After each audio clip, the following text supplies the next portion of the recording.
Welcome to the Final Frontiers radio show, where we spotlight inspiring missionary endeavors around the globe.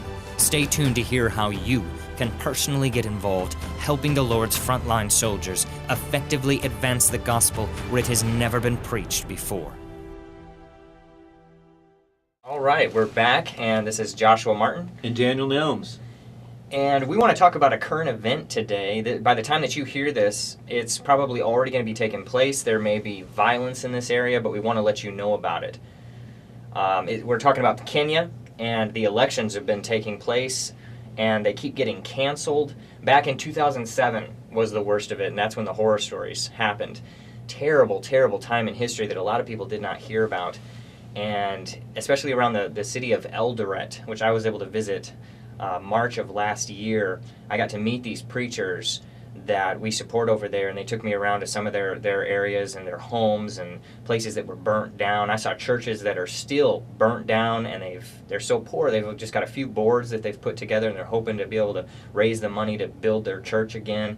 I met another preacher who talks about coming to his church, and he was called to come in because the preacher fled. The preacher left, and he said the place was all just burnt down. So terrible violence happened in this area because of the elections. There were two opposing parties, and one of them caused quite a bit of trouble with a certain tribe that's out there, and they just came through and they burned and pillaged, they stole. It was a terrible time for our preachers. Do you remember hearing stories around that time? Yeah, absolutely. There were horror stories, the stuff that would keep you awake at night. Yeah, I heard some things that I would never talk about in public. I mean, terrible stories that one in particular that is out there that you always hear about is when over 1,000 some men gathered against one church building, and the men were outside, the women and children were on the inside, and the men were all sleeping on mattresses outside. They were slaughtered by these men with machetes that came in after them, and then they piled the mattresses against the church and burned the church with the people inside. There was one particular preacher that, not one of our preachers, but that was running up to the burning windows and pulling children out. And we know people that were there that night, people that still have the scars on their arms from this and burn marks on their body. And some preachers and a missionary, our brother that is there, Randy Steyerwalt in that area, still remembers all of that happening. So this has been something that's very dear to our hearts, very, very, it breaks our hearts when we think about it, and especially me being able to go there and meet these people face to face. Just recently, August 8th, not that long ago, was when the election was supposed to take place. Yeah. It did, and we sent out a video to try to tell people about it, begging people to pray for them, because everyone was just thinking that the horrors are coming back. We're afraid, we're scared. They said, tension is high, please pray for us, please pray for us. These are our preachers that we support out there. And the election did take place, but the opposing party lost again, and there was accusations back and forth saying that that they had both the votes didn't count right. Right. I think even one person might have blamed Russia.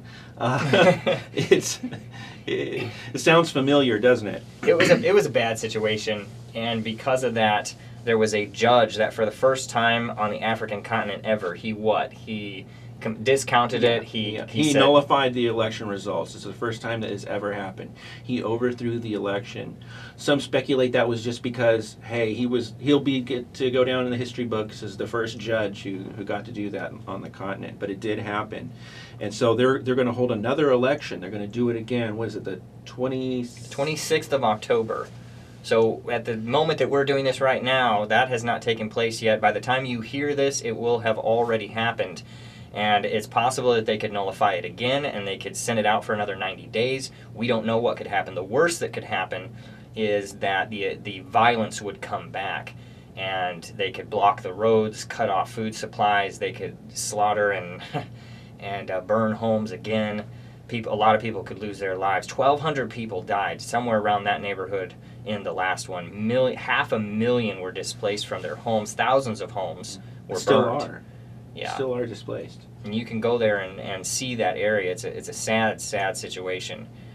But I think it's something that kind of slipped by all of us in America. A lot of us did not hear about it and did not realize what was happening. And right now, you've got all these Christians over there, Christians and non-Christians, that are scared. That they're just praying for courage. They're praying for boldness. And they're saying, please pray for peace in my country. Yeah, there's a lot to this. It's not just one political party versus another. A lot of this stretches back hundreds, if not thousands of years into tribal warfare. Right. So what are some of the things that you heard about that, without getting too specific? There's 3 different tribes there, and there were 2 of them that specifically came against the one who is kind of represented by the president there, which is Kenyatta. And there's a lot of land disputes and political parties that are promising one of the tribal groups, saying, we will give you back your land. And so they just would run the other tribal group off of their land. We'll take from our enemy tribe and give it to you, basically, right, if I win.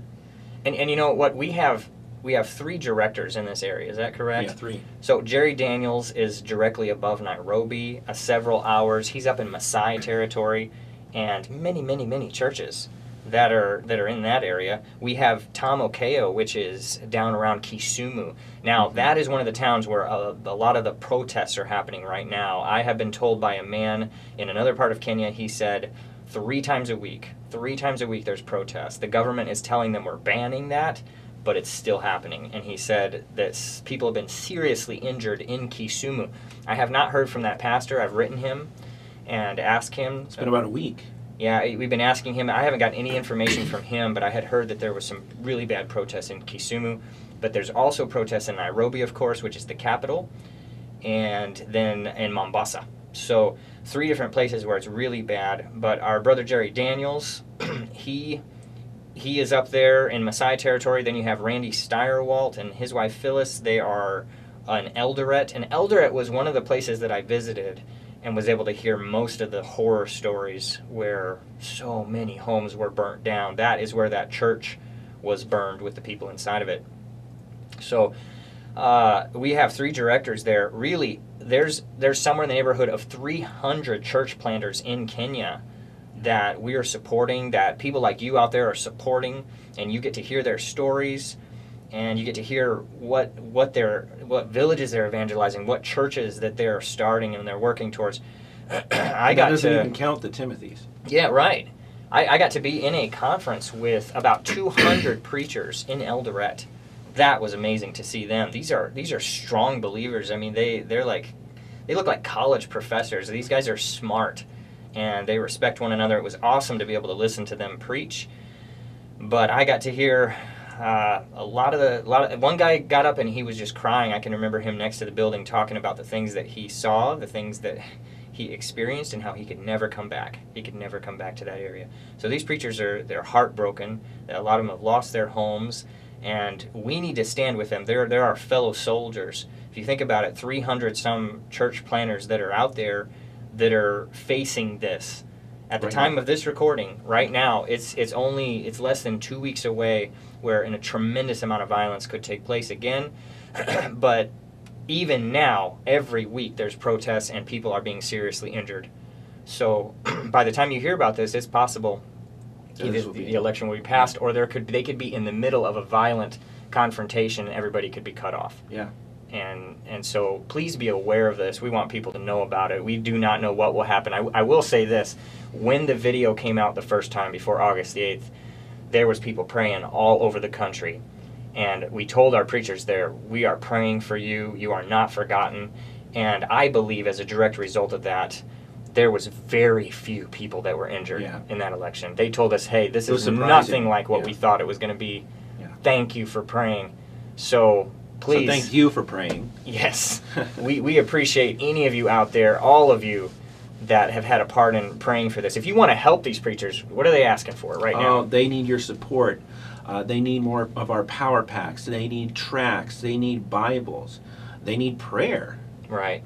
And they are asking, there's things that they're running low on. They imagine being able to give them more tracts, more Bibles. These guys are not fleeing. They are still there. They're fighting the good fight of faith. And they want to spread the gospel. So they need our help.